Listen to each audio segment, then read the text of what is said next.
All right. Hello, everyone. We are getting ready to get started. We'll get started around 7:05. Thank you all for joining us.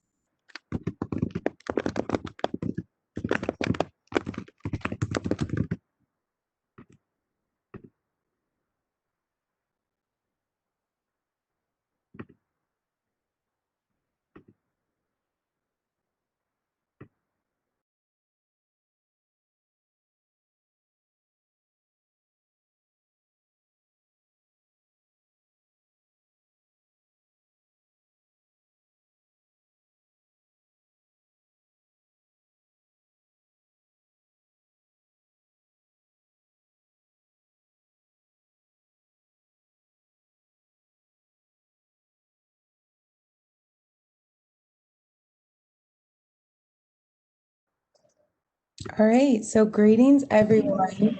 Thank you for joining us for the first Ready to Soar program. This series is designed to allow you all who are interested in all things marketing, PR, videography, photography, and graphic design learn from industry professionals and build your network. My name is Chelsea Holt, and I am the Director of Marketing and Communications for the Division of Student Affairs and advisor for the NCCU Life program. NCCU Life allows students to gain skills in these fields and gain internship experience in these fields and community service hours. A few things before we get started. You all should be muted, but if you do have any questions, just feel free to drop them in the chat. We'll be monitoring that. So I will go ahead and introduce this week's speaker, Kia Robinson. Kia Robinson is a new manager at Weber Shandling, one of the world's leading global public relations firms. Kia has worked with several consumer brands, including Excedrin, Oreo, Airbnb Luxe, Degree Men and Degree Women, and many more. Her work helps brands plan and execute culturally relevant campaigns, product announcements, and influencer programs. A lot of her work is also focused on brand management, crisis communications, and developing and maintaining strong media relations. Outside of her day job, Kia enjoys outdoor activities, traveling, and scrolling Instagram, Twitter, and most recently trying her best to keep up with TikTok. I feel you. That's a new experience for me. Kia is a native of Brooklyn, New York, although she currently lives in the DMV area. She's a graduate of Hampton University and a proud member of Delta Sigma Theta Sorority Incorporated. Tonight, she'll talk a bit about her journey and how she got to where she is today. So I'll let Kia go into the background of herself, and then we'll get started with a few basic questions, and then feel free to ask away in the chat. Thank you so much, Chelsea, and thank you for having me. I'm really excited to kick things off. Like Chelsea explained, I'm a native of Brooklyn, New York. I'm born and raised, went to high school in New York, went to high school in Manhattan. And then after high school, I was like, I knew I kind of wanted in my heart to go to HBCU. So I took a HBCU tour, and Hampton just kind of stuck. It kind of called my name, and it felt like home when I first arrived on campus. So that's where I ended up, and I'm so happy I did. Like, I couldn't have asked for a better 4-year experience.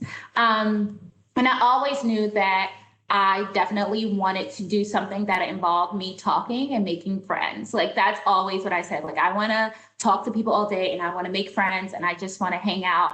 And pre-COVID, that's kind of like really what my job consists of, like maintaining and building media relationships as it pertains and as it relates to the brands that I represent and the brands that my team manages.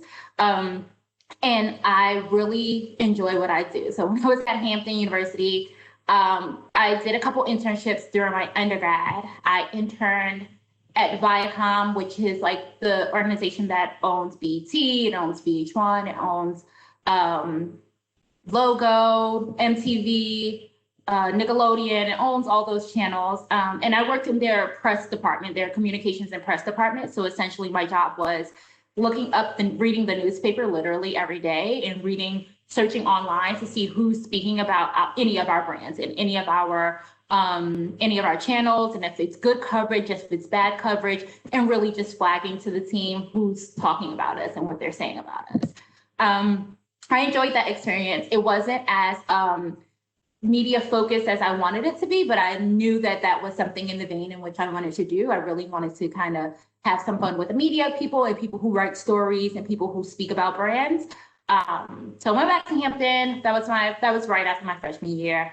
Following my sophomore year, I interned at a magazine. Enjoyed that also. I interned at More Magazine, which is no longer a magazine. It was under Meredith Corporation, which is a large magazine corporation that owns a lot of magazines under it.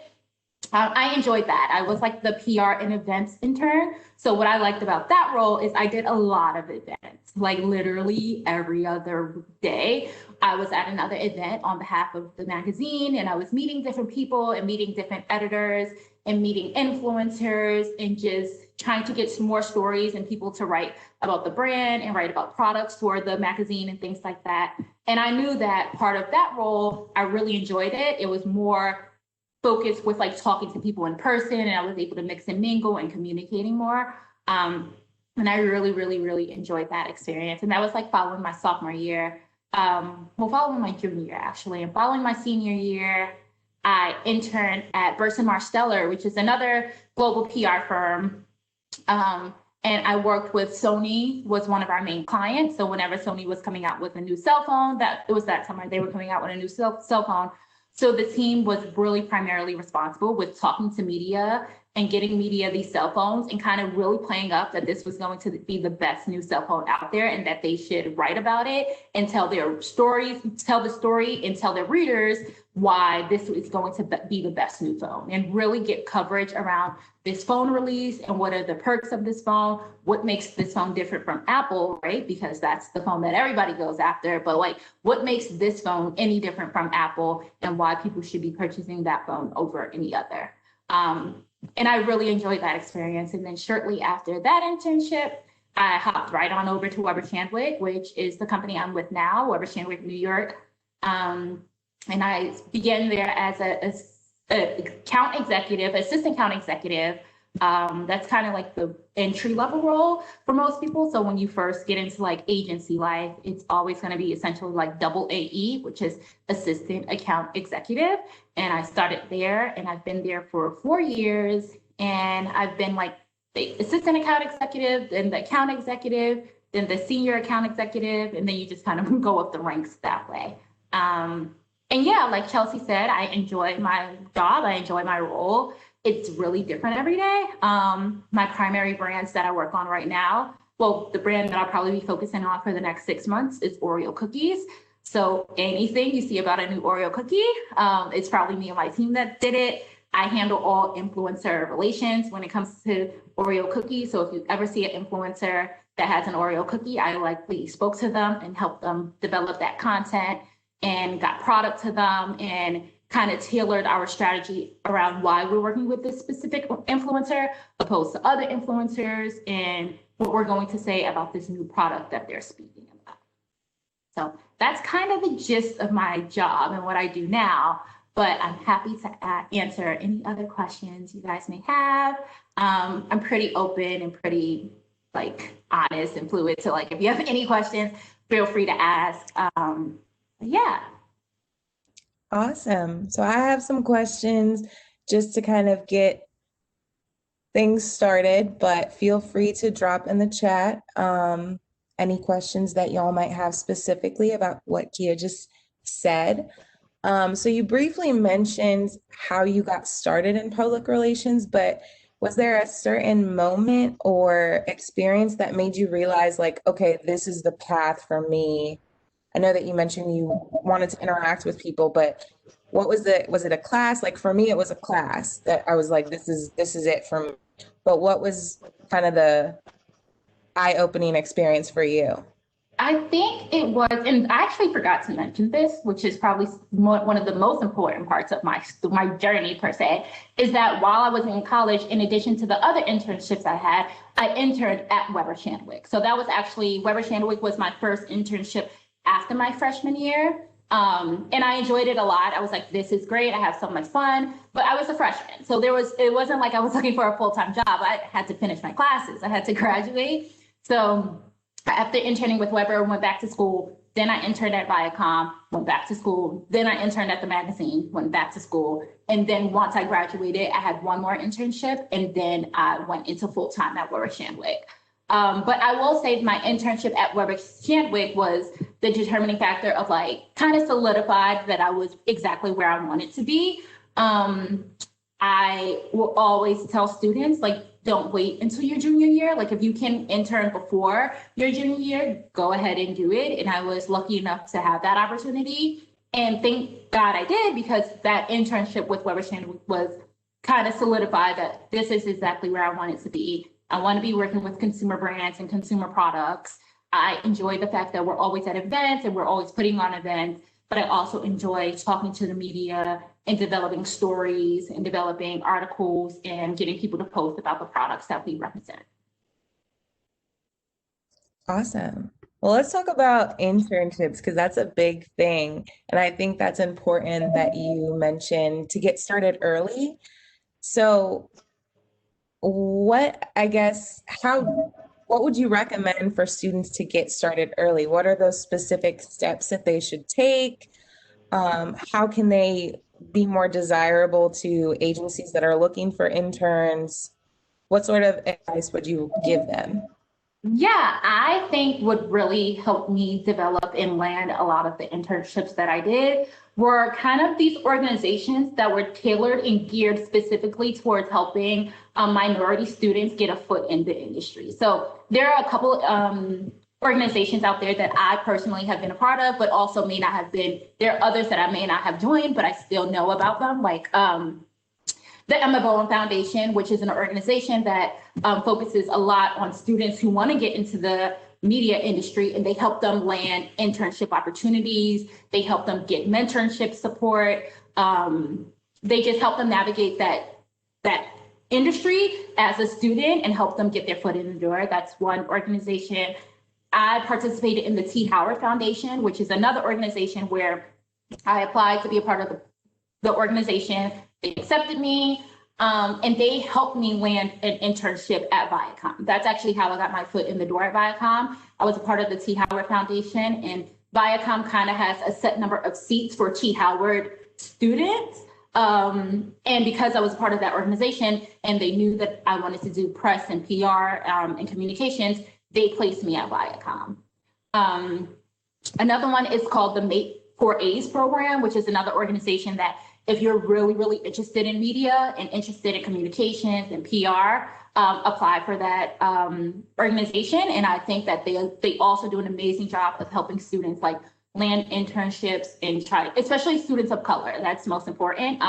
Students of color land internships in these spaces that may not be predominantly people of color or Black students. And those are really, really helpful. In addition to like helping you land an internship, I think they also all do a very great job of providing like that mentorship that you may need, and just a safe space for you to ask questions or how to navigate certain situations.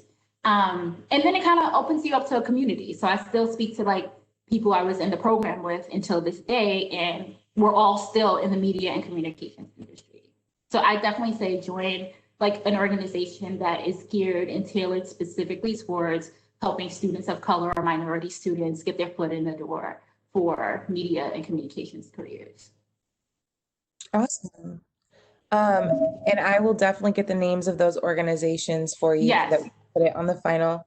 100%. I have no problem. So I think I have like the list in an email somewhere. So I have no problem setting it. And going off of those questions, I'm just going to take some from the chat. What are some innovative ways that students can put together portfolios or show evidence of their work? Like, I know that people aren't taking like actual portfolios into interviews that much now. So what are Yeah. some ways that even you looking for interns now, what are some ways that have really stood out to you? Yeah, I think there's so many online like free sites that you can use to develop. It takes time, don't get me wrong. Like even personally, I have my own site where I hold, sometimes I freelance write. So my site has a specific section that holds all my freelance writing just in case someone's like, hey, can I see what you've ever done before? And I can literally just send them to the link. Or I can put link in bio. It's easy for someone to quickly go to it and see where everything lives. So I definitely think utilizing, and sometimes if you don't want it to say like www.kiarobinson.com.squarespace.com, you can pay for a domain. But even if you don't want to pay for the domain, you still have somewhere to host and have all your work in on like the online entity, I suppose. But I definitely think having just one link where everything lives has definitely proven successful. It just makes everybody else's job a little easier. You don't want someone to have to be clicking 9 million times to see where they're supposed to be looking for your work. And also when you're sharing, like if you are sharing, and also another thing, it's really good. It's like Google Drive. I use Google Drive for a lot of things. And if you save it there, that's good for you. You also have the option to see who you can share with, who can view the link, who can change the link. So I think that's also helpful as well. And when sharing any portfolio, any resume around, this is just a note that I give to like any people who always come to me for like advice or anything. Just make sure you're always sharing it in PDF format. That's just like a note that I always make sure everything is always in PDF format, just to cover bases. Those are some awesome tips. So wording your resume or your CV, what are some ways that you can make your skills transferable there and make it more apparent, the experience that you have? How have you specifically done that, I guess, in your roles at Weber Shandwick? So, I mean, is it like, I guess, hard skills or soft skills? I guess skills in terms of, are we talking about like good in Excel, or like, are we talking about ability to communicate well? Are we talking about that? I think I don't pronounce it. Saji, if you can clarify, if you are able to in the chat, but I would say maybe just skills that you've learned on the job. I think that's I think if it's skills that you learn on the job and you want to make sure it's apparent that you're really good at it, I think that's less of a bullet point and goes more in like your experience, as a bullet point in your experience rather than like as a bullet point of what you're good at. So effective, if it's like proficient in Microsoft Excel, you can put that as a skill at the bottom, but I would definitely go into detail in a bullet point in the experience you have, like proficient in Microsoft Excel, but like, what did you do with Microsoft Excel? So if it's like managing a budget, I managed the budget of $2,000 in Microsoft Excel. That further speaks to the fact that you said that you were proficient in Microsoft Excel in your skill section. I hope that helps. That makes sense. She just sent a clarification. If she's doing news, how would you transfer that to an entertainment type of opportunity? Well, I think specifically for news and D&I, that's good. It's everywhere, right? So like no matter where you go, you're always going to need news and you're always going to need diversity and inclusion work. So if you speak to what you've done for diversity and inclusion when it comes to, I don't know, the healthcare field, the fact that you're very proficient in highlighting and recognizing diversity and inclusion initiatives, that can transfer literally anywhere. And I think that's another good thing about PR and marketing. I'll speak specifically for myself, is like, although like I have different media relations now, right now, a lot of my media people and friends are for cookies, right? Because I do Oreo cookies, but I'm skilled at making and building those relationships, which is something that if I decided tomorrow I wanted to go work at a hospital, I can still use those same skills because I already have them. The ability to do DEI goes across literally any industry, especially these days. Anybody needs DEI opportunities and DEI people who are focused on that. So that can be in entertainment, that can be in healthcare, that can be in beauty, that can be in education. That literally can transfer across. So if you are proficient in that, speak to the fact that you're proficient in that and that you've done the work in whatever industry and whatever sector you've done it in, and explain that it's relevant regardless of what industry and what sector you're looking to go into. And for your specific example, the entertainment type of opportunity. Awesome. I think that's awesome advice. Great questions in the chat so far. So another question in the chat, as a business owner, what are some ways that you would suggest they can increase their skills in marketing, photography, digital marketing, even though they're not interested in making that their career? So they want to learn more about it to, help their business, but don't want to go all in. I think, especially when it comes to photography, that takes so much work. Like, I brought a personal camera like 3 years ago, and I'm still to this day trying to learn it. And honestly, at one point I took a class for it just because there are certain things you just wouldn't know if you don't practice and if you don't go to a course for it. But specifically for something like photography, I think practice makes perfect. You have to kind of put in the time for that. And when it comes to marketing also, although there are certain do's and don'ts of marketing, sometimes that takes some time to like practice too, right? Like the marketing that works for Oreo didn't also work for Airbnb when I worked on the Airbnb account. The marketing that works for Oreo also doesn't work for the Excedrin team that I work on. But it's a lot of trial and error and trying things and research, a lot of research and reading and going to courses, and anything that's free, it's for me. So if it's an online course that's like, we're giving out marketing one-on-one tips, I'll join if it's something that I'm like, oh, I need to brush up on my marketing skills. Yeah, I agree. I think trial and error is such a big step because, like you said, not everything is going to work for every Yeah. company. And it's always a learning process. I feel like I learn every single day.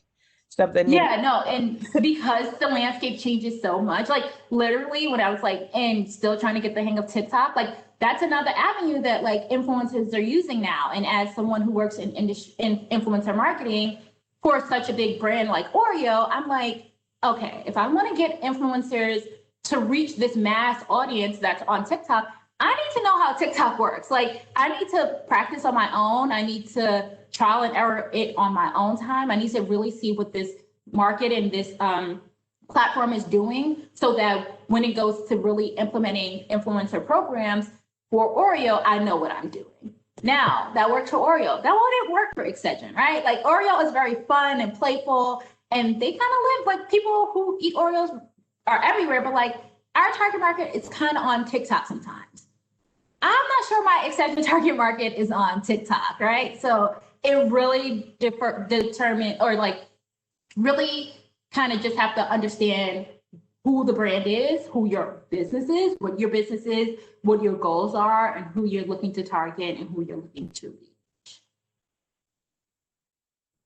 Great. So going, I guess, off of the influencer segment, what is it like working with influencers every day? And especially even just the switch from various platforms. I mean, there's YouTube, Instagram, now there's TikTok. I'm dating myself with Vine way back.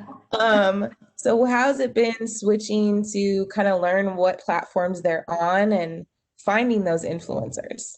Yeah, so I spend a lot of my time on Twitter and Instagram. Like that's really where I live. I spend a lot of time on Twitter and Instagram.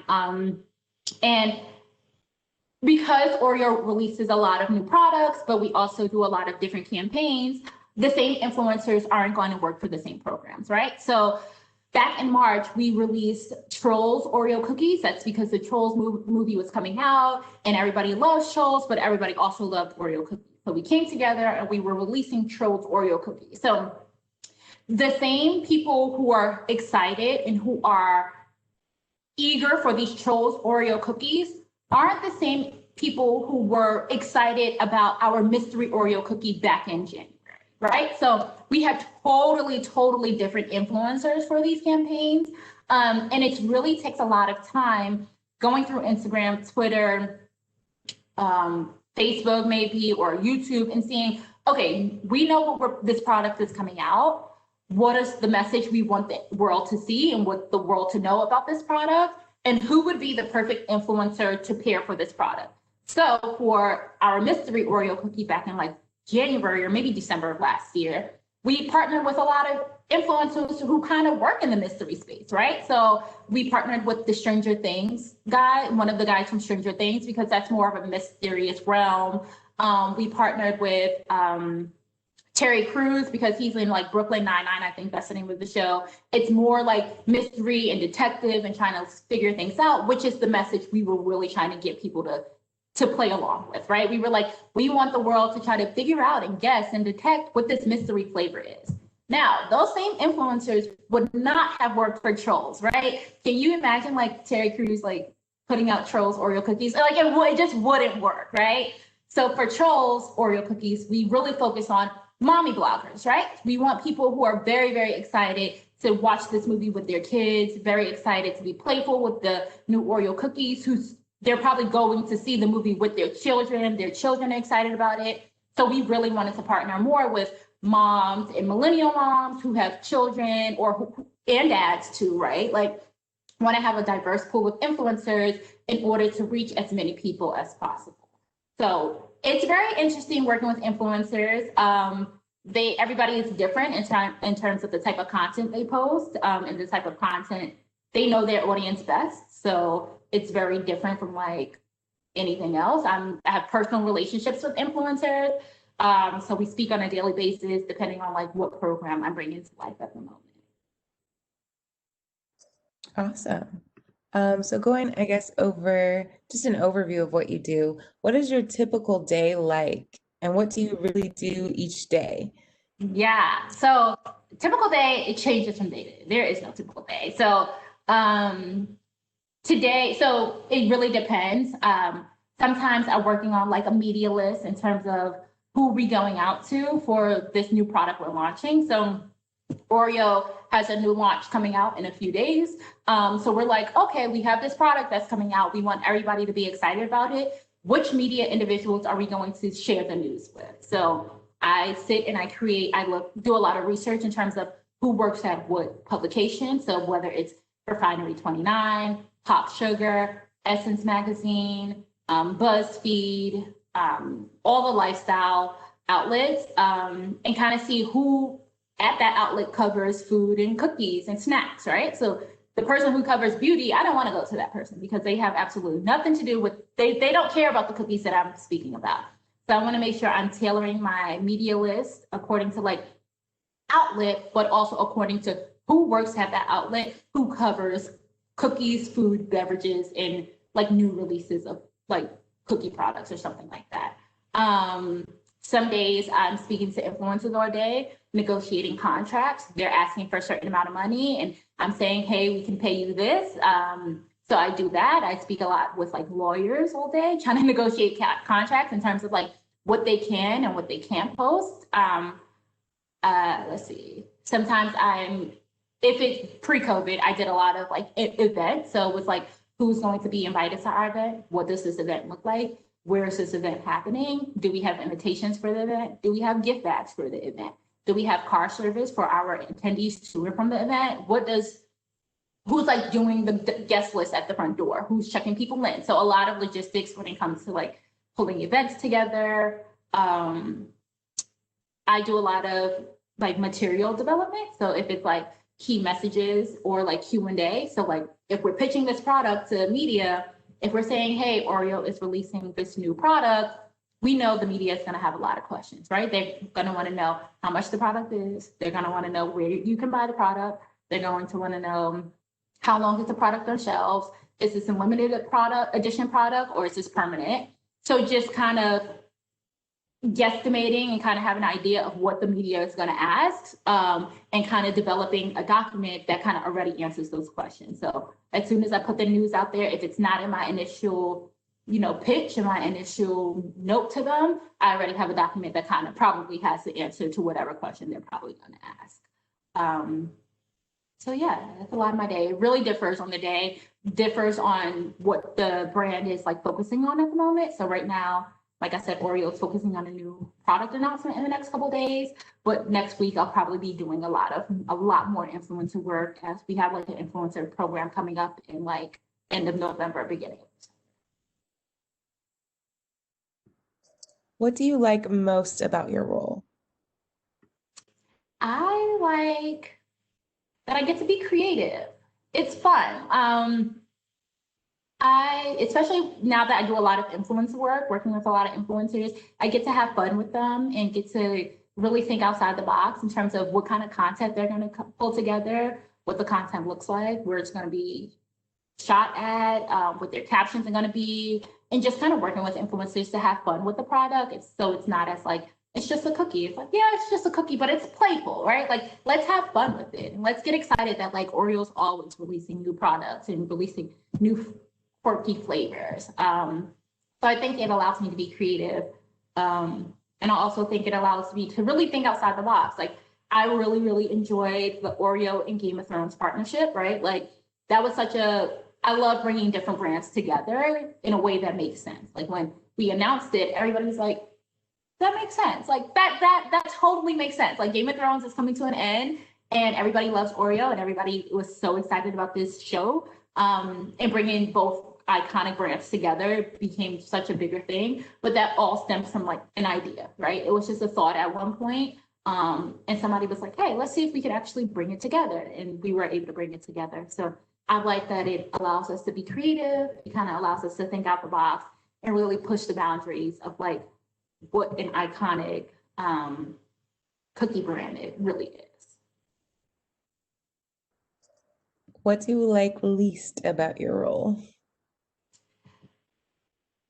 Working in PR can have some pretty long hours sometimes, right? Like, if we have a crisis tonight at 9 o'clock, I have to attend to the fact that Oreo cookies or whatever brand I'm working on, like Oreo is the brand I'm working on right now, but I also worked on like Excedrin, I've worked on Airbnb, I've worked on Degree deodorant for men and women. But regardless if I'm working on any program and any brand, and even if it's an individual, if a crisis happens at like 9 p.m. and I am the individual who represents that brand or that individual, I'm on call, right? So like I have to tend to what's going on with my brand.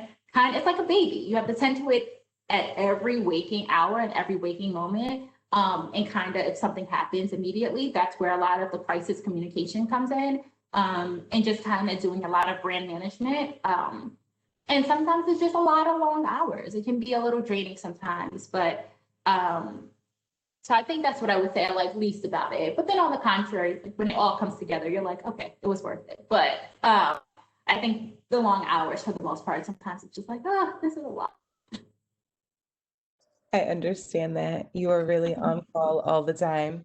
Yeah, it's like a baby. Like you never can just like put it down and not think about it. No. So what has been your favorite event to work during your, I guess, your career? Mm, my favorite event. Let me see.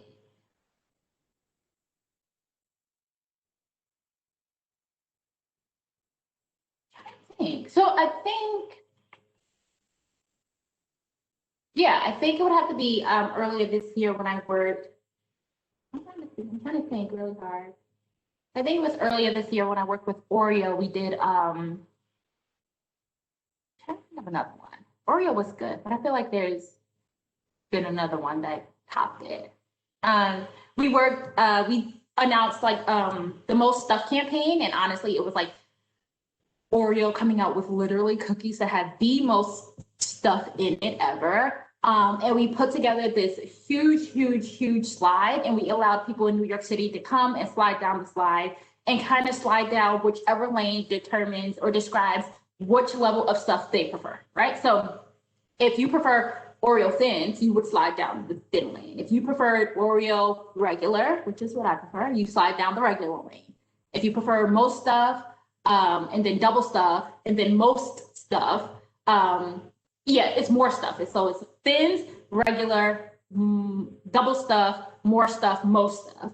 And we just allow people to slide down and kind of determine and help determine which level of stuff is America's favorite. So the slide went from New York, Atlanta, and then never made it to LA because that's when like COVID happened and then everything shut down. But if it would have really just gone across the nation to help the world determine which level of stuff is America's favorite.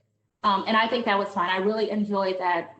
That allowed consumers to kind of interact, right? Like in addition to us doing the work and influencers coming by to peek at it, I had fun like chatting with consumers who are like diehard Oreo fans. You'd be surprised like how much people like really store and save and put in their freezer Oreo cookies and like just like hoard Oreo cookies because all the flavors are limited edition. Like there's a totally different Oreo world out there that I wasn't privy to prior to working at this company. But just chatting to people who love the brand, who are really excited about the brand, and just excited to interact and engage with the brand like in person. And I had fun with that. That was exciting. That sounds very fun. I'm very intrigued about these Oreo enthusiasts. Yeah, they're like, you'd be surprised. Like, people have them in their basement, like, just saving them because, you know, once they come, they kind of go. So they like save them for like, actually don't know what they're saving them for, but they save them because you just never know if they're ever going to make a return. I love it. Interesting. So what has been, I guess, your favorite campaign to work that's kind of along the same lines of the event? Or is there a particular client that you really enjoy? I know that you talked a lot about Oreo because that's your current client, but is there another client that was your absolute favorite to work with? Yeah, I had a lot of fun working with Airbnb. Like Airbnb was a lot of fun. We helped Airbnb launch Airbnb Lux, which is kind of Airbnb's luxury offering. So in addition to like, you know, you can go on Airbnb right now and pull up the app and look up like where you want to go for a weekend.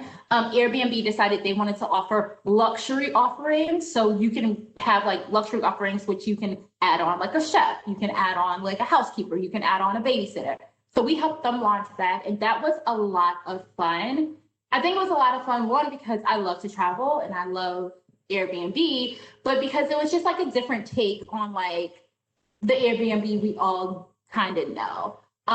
So I had a lot of fun with that and just looking at the different experiences that they were offering and the different locations that they were offering. That was a lot of fun. So I had fun doing that one. And another one that I really enjoyed was Excedrin 2 years ago. Excedrin released limited edition products, Excedrin Bad Date, Excedrin Adulting, and Excedrin Commuting. And it was essentially, Excedrin was creating this campaign to help alleviate some of your life-inducing headaches. So a lot of people in New York City always complaining about the train and the commute. A lot of millennials always complaining about adulting. A lot of millennials always complaining about bad dating. So we created these limited edition products to help alleviate some of your life-inducing headaches. And that was like a lot of fun.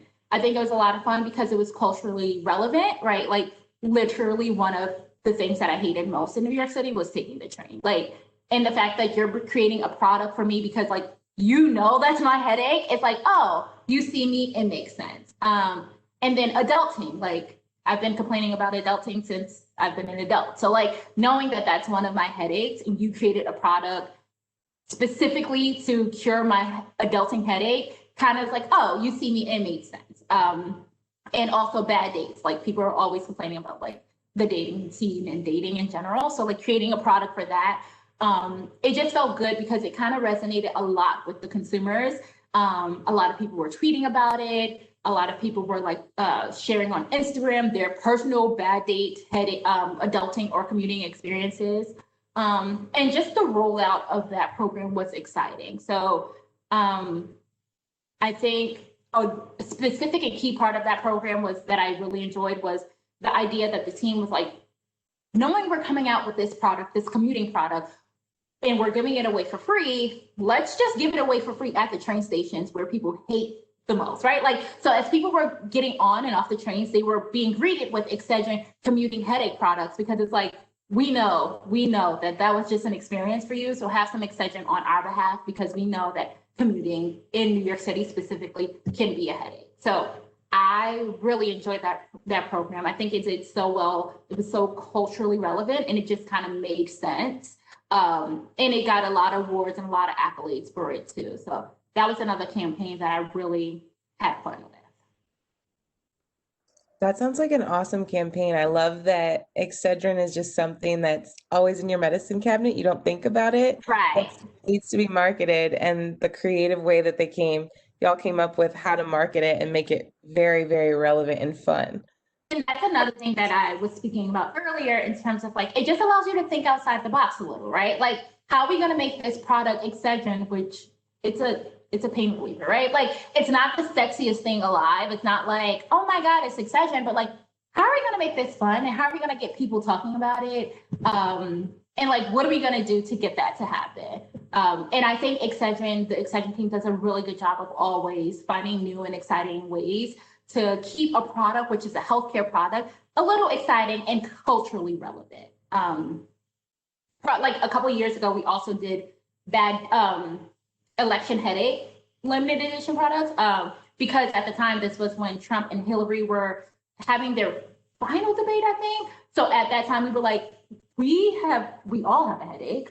So election is here to save the day. So we came out with a campaign called Election Headache. And that was another campaign that won so many awards and so many accolades because it was so culturally relevant and it made sense, right? We were meeting consumers exactly where they were. Like, there wasn't anyone in America who can say that like they weren't over the debates. Like, everybody was over it. It was a headache for everybody, and Excedrin is here to save the day because we know and we understand your pain.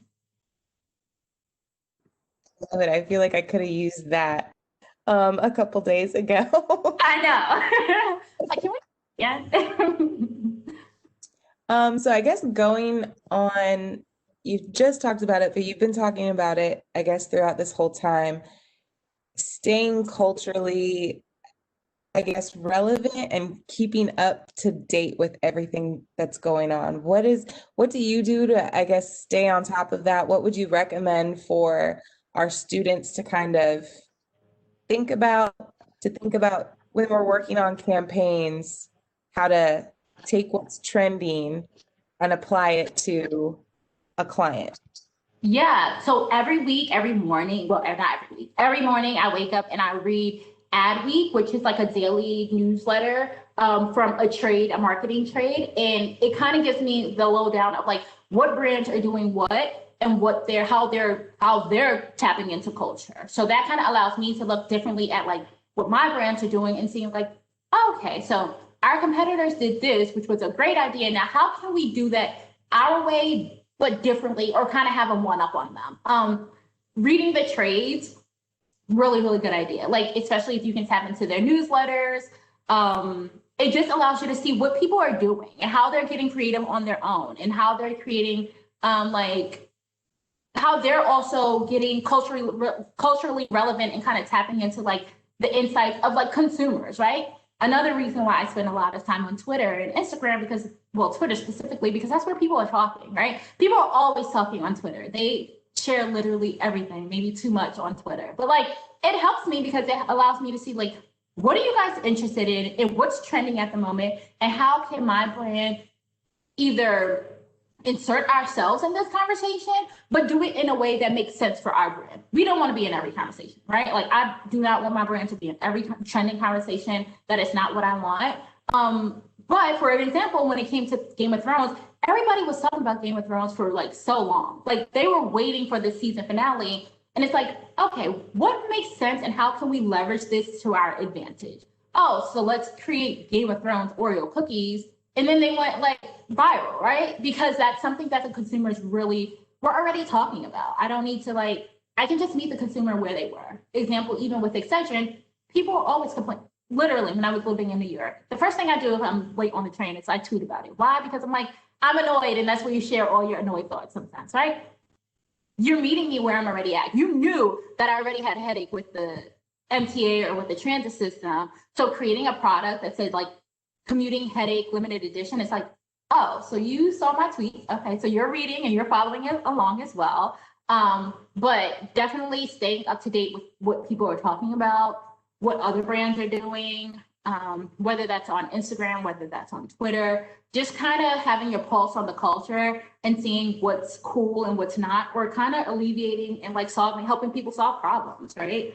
And if we could do that with like, I don't know, Oreo cookies, if we could solve a problem with Excedrin, if we could solve a problem with Airbnb that you can't find luxury experiences, but hey, here's Airbnb Luxe now. It's like helping people solve products and meeting them where they are. Awesome. So are there any specific role models in the industry that you look up to, or any specific brands that you're like, they're killing it at marketing and I look to them for ideas? Like, who are your role models or inspiration? When it comes to brands, I really enjoyed, so I haven't seen a crazy amount from them recently. Well, I always enjoy Nike. That's a good one. They're always doing really, really good when it comes to keeping remaining relevant in culture, but doing it in a strategic way. I think they recently came out with a program yesterday, if I'm not mistaken, about like individuals in the HBCU community and like sharing their footwear and like their walks of life, right? Like, where did you come from? Because everybody's like, HBCU communities are equally relevant than like every other PWI, right? And them just highlighting and focusing on like HBCU individuals it just made a lot of sense. But I like Nike, not just for that campaign, but they're always doing something that like, I didn't see that coming, but that makes a whole lot of sense. Thank you so much. I really, really enjoyed Nike. Popeyes does a really, really good job. Popeyes and Wendy's does a really, really good job socially. They're always having conversations with their followers. Even when the Popeyes chicken sandwich came out, like Popeyes killed that entire like rollout so much that they didn't have any chicken sandwiches to sell. Like they did such a good job with like the rollout, but also once they were like, just kidding, we don't have any more chicken sandwiches to sell, just maintaining the consumer conversation and keeping consumers excited to know that like, but we got you guys, we're coming back with more. They did a really good job with that one. But even prior to that, Popeyes has always had a little cute and quirky tone when it comes to interacting with their consumers on social media. And same with Wendy's. I think Wendy's came out with like a mixtape last year, and I was like, makes perfect sense. Yes, because you guys are very slick at the mouth. You guys are always saying silly things or like coming back at your consumers or your followers. For you guys to drop a whole mixtape, it kind of was like very on brand. Like, yep, that makes sense. Wendy's would be the one to drop a mixtape. Awesome. Is there anyone specifically in the marketing industry that you look up to? Not just a company, but just a specific person? Do you have any mentors that have kind of influenced you? Yeah, so I have a few mentors. Actually, one of my mentors works at my company. One used to work at the company, no longer anymore. One is Brett Pulley. He actually was my dean when I was at Hampton University for the communications department. He worked at Weber Shandwick for a few years. Then he went to Bloomberg. But he's been my mentor since I was at Hampton, but he's been very good in terms of like just giving me the real deal, right? The real lowdown of everything. He doesn't sugarcoat much. And he helps me navigate my career. He's kind of a person that I can just go to with questions, like if I'm not understanding something, especially when it comes to navigating. I think now in my career, a lot of questions aren't really like, how do I create an Excel, right? It's more like, how do I navigate this conversation? How do I navigate this situation that I had with another colleague? How do I navigate asking for a promotion, or how do I navigate certain things? And him being just like a voice of reason and being able to have those conversations with me has been proven really, really, really helpful. And another mentor, her name is Ty. She works at Weber Shandwick now as well. She is the EVP, I believe, of like diversity or something like that.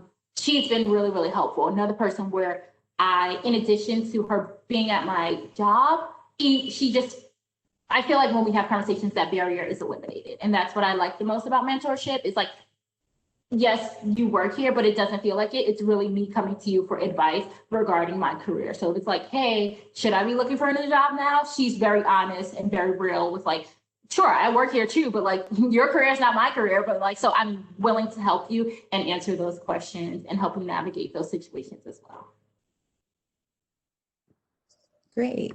So I think we discussed even before the event started, your unique pathway at your agency. So you started as an intern and you've kind of worked your way up, which is pretty rare. Um, one, as a person of color, and two, just as a PR professional. Usually people move around to a lot of agencies. So what has helped you succeed at your agency? Has there been any particular program or just work environment that has really helped you succeed and want to stay there for so long? Yeah, no, I think that's a good question. I think that I've stayed at Weber for so long because one, I thoroughly do enjoy the company. I enjoy the culture. And of course, being in person and in the office is totally different than virtually. But I really enjoy the culture at Weber Shandwick. And agency life for people of color doesn't have the best reputation, right? Like a lot of people really are like, if you're a person of color, I'm not sure agency is for you. Like it can be a little difficult to navigate. It can be difficult to get promoted. It can get difficult to like ask for a raise and get a salary increase.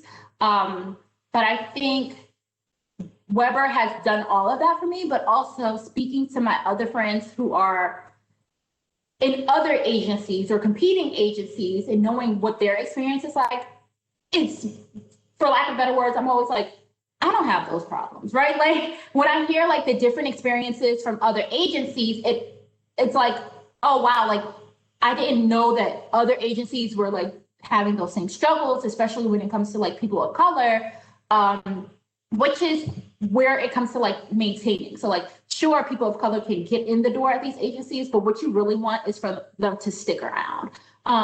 So listening to my other friends and just like a lot of us went to school together. I met a lot of them through like internships, but they also work in the agency world too. So they're able to like share their struggles or share their frustrations with me. And we're, I'll share my frustrations as well. But hearing like what they're experiencing, and I'm like, oh, I don't have those issues over at Weber. It's like, oh, that wasn't an issue of mine. It just kind of gives me a sense of like, I'm not sure another agency would be a better fit for me, which is another reason why I stayed at Weber for so long. I think I'm enjoying it. I'm enjoying the ride, and just hearing other people's experiences. I'm like, I don't think I'll be leaving here. Like it just wouldn't make sense for me to like leave an agency that I'm actually enjoying to go somewhere else.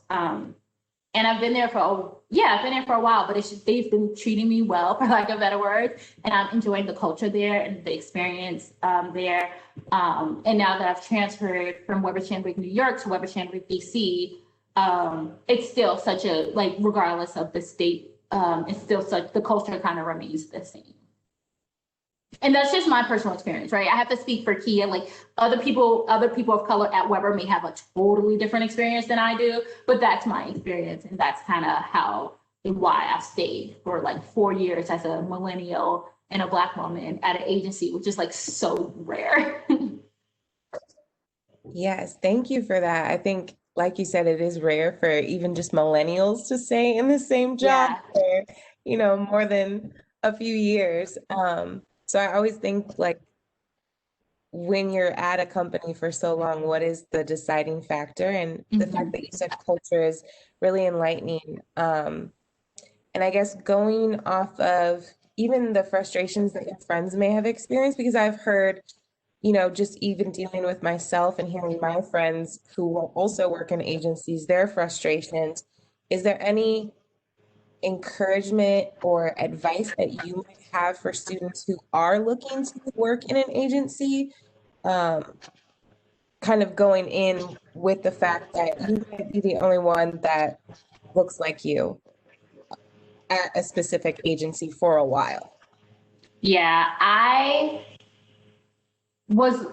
think finding like a support system, honestly. Like as soon as I got to Weber, I immediately, connected with someone who I was like, we may not work on the same team, but I feel like in terms of navigating my career here, you would probably be helpful. And just having a support system. I think that's really, really helpful. Like I said about my mentor, Ty, she and I don't work on any projects together. We don't have, and we've never worked on a team together, which I think helps us eliminate that relationship, right? Like it's like I'm not coming to you as my manager. I'm literally coming to you as my mentor, not for a raise because you cannot help me get a raise, but more as a how do I navigate this situation that I'm encountering? Like I'm having this trouble with this coworker, not really sure how to have this conversation. How would you recommend it? She's isolated from the situation, although we work at the same company. She does not know this coworker. She couldn't care less about this coworker, right? Because she doesn't have really a say in any of the work that we do, but she's there to be like a listening ear and to help guide me and to just provide sound advice when it comes to navigating this industry as a person of color, right? Like she's like, I've been there before. I know exactly what you're going through. So like here I can provide some insight and some advice for you. Great. Do you have any advice on how students can kind of reach out to get those mentors or build that support system? Because I know it can be a lot, you're in your first role or you might be in an internship to reach out and attempt to get a mentor. So how did you do it and what would you advise for them? Yeah, so when I connected with Ty, like she came to Weber, I was already at Weber. When I connected with her, it wasn't for a mentorship. It was really because I was like, oh, you're new here, you're a person of color. Perhaps I should like just connect with you. Like, how did you get here? Like, where were you before? Just pick her. I literally just connected to pick her brain. It had nothing to do with like, I need a mentor. I'm looking for a mentor. Nothing like that at all. It was really like, what do you work on? Like, where were you before? What brings you to Weber? And just from that, we continue to like have occasional check-ins with each other just to do like a pulse check to see how things are.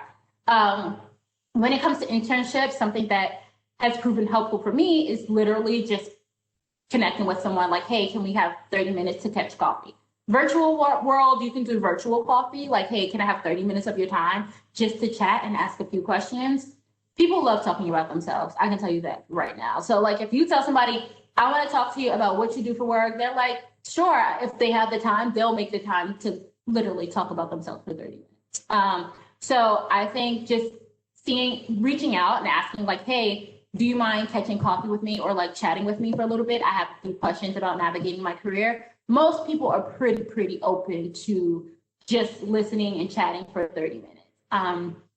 When you do come to these conversations, I will say, make sure you have questions prepared. Make sure you're the leader of the conversations and that you're not sitting there waiting for them to ask you questions. Come with like 3 or 4 questions that you guys can discuss and explore. But yeah, I would say just reach out. And once again, it doesn't always have to be a starting point of like, I'm reaching out because I want you to be my mentor. It's like, no, I'm reaching out to really get to know who you are and see what you do. And if you really want that to be your mentor in your head, you can be like, okay, check in 2 months later, like, hey, really enjoyed our conversation 2 months ago.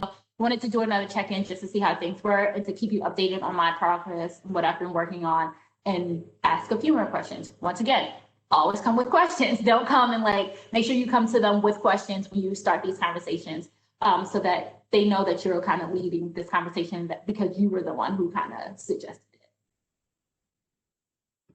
I think that's great. And I think you touched on a good point of letting that mentorship build naturally, not so much like, Yeah. hey, can you please be my mentor, but really Yeah. like having a relationship or a friendship first and going from there.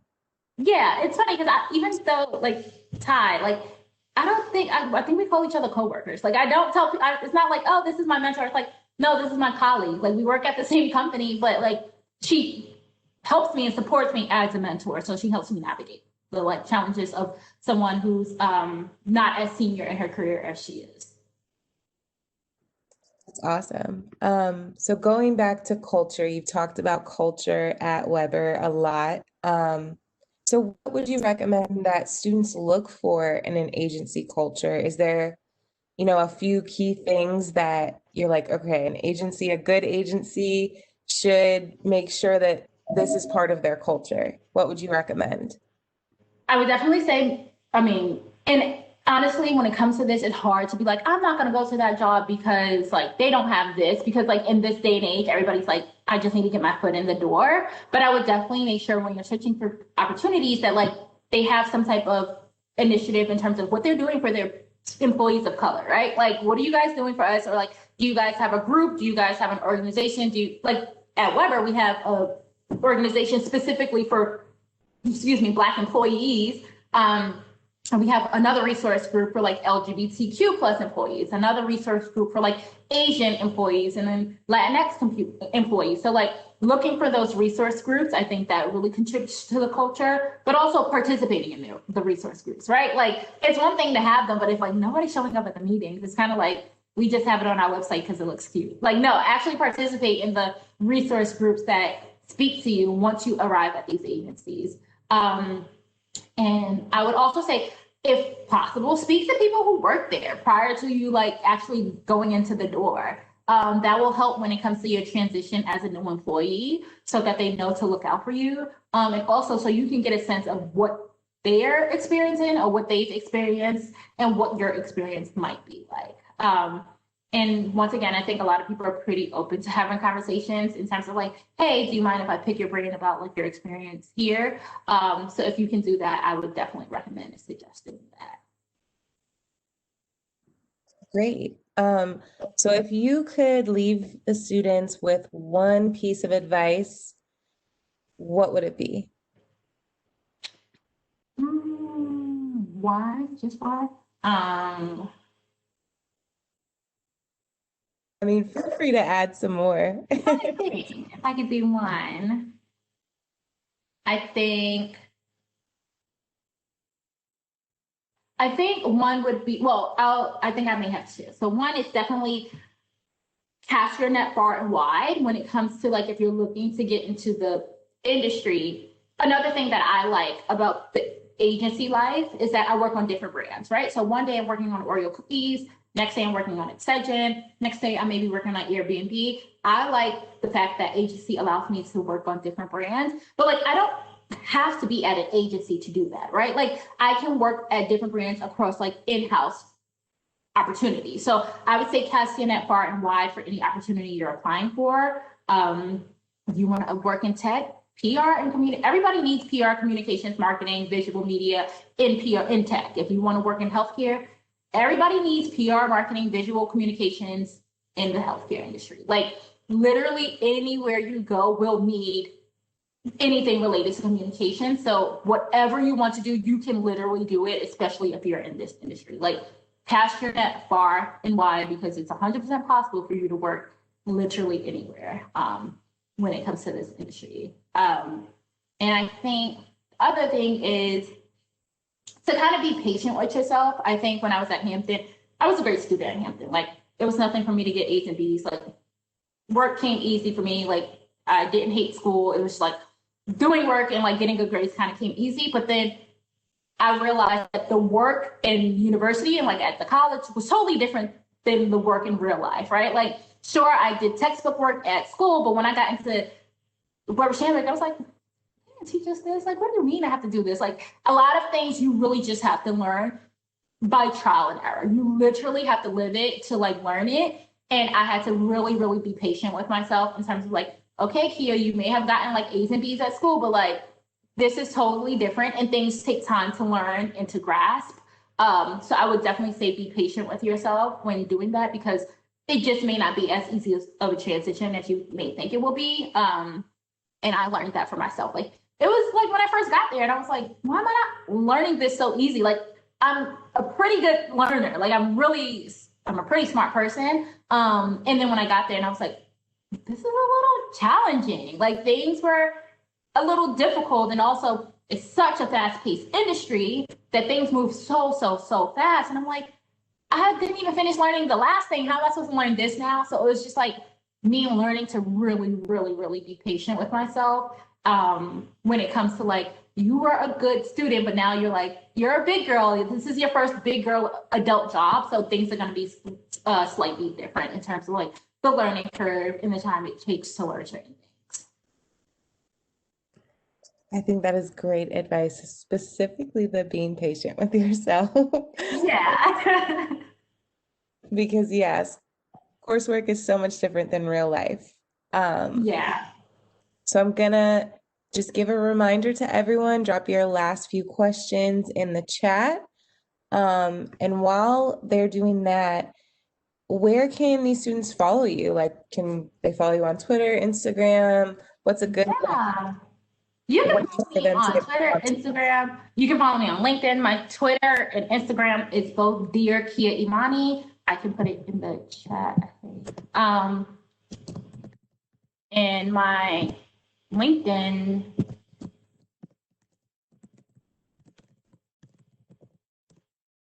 that's my Twitter and Instagram. And my LinkedIn, I can pull that up for you guys. Send it on over as well.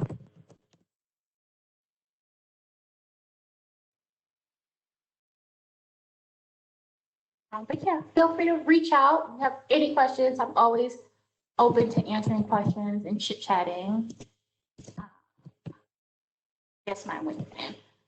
So yeah, I'm always open to answering questions, chit chatting. If you guys have anything to discuss, I'll be honest right now, like my Instagram and my Twitter are like very life, right? It has very little to do with work. But my LinkedIn has lots to do with work. That's more what you're looking for. But yeah, I'm always open to answering questions, chit chatting. If you want to get me to peek at your resume, if you want me to look at a cover letter or something like that, I'm always willing to do so. Just shoot me a note and I will be happy to help. And I'll also definitely Chelsea, I'll send you the list of like organizations that I think is really, really, really good for like people looking to get into the industry. Perfect. So yeah, when I have this ready for YouTube, I will add those on the screen. Okay. Um, and that's awesome that you're willing to look at resumes and cover letters because that's a huge endeavor. Um, if a student were to reach out to you for mentorship, are you available to be a mentor? Yeah. Yeah, definitely. You can just shoot me an email. I'll also put my email here.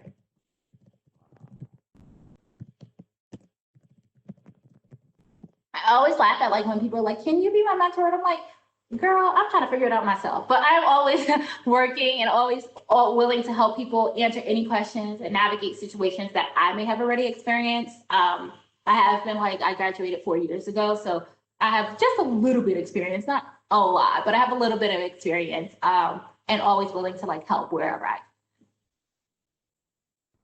That's amazing. And I mean, for graduating 4 years ago, you have accomplished a lot. So can. props to you. Um, I don't think there are any other questions in the chat. I don't know if they may have sent you any directly, but I I don't don't. see I don't think so. new ones.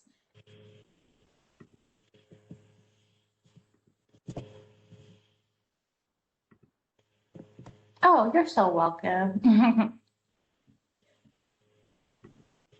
So yeah, if there aren't any other questions, thank you so much for You're your time here. welcome. It has been amazing talking to you, and I hope that everyone has learned a lot. I've learned a lot, especially about Oreo, and I wish you all the best. Thank And you. This was helpful. Thank you so much for inviting me. And of course, if you have any questions, feel free to reach out. I'm happy to help. yes, thank you so much. Thank y'all for tuning in. Have a good night, everyone. Good night.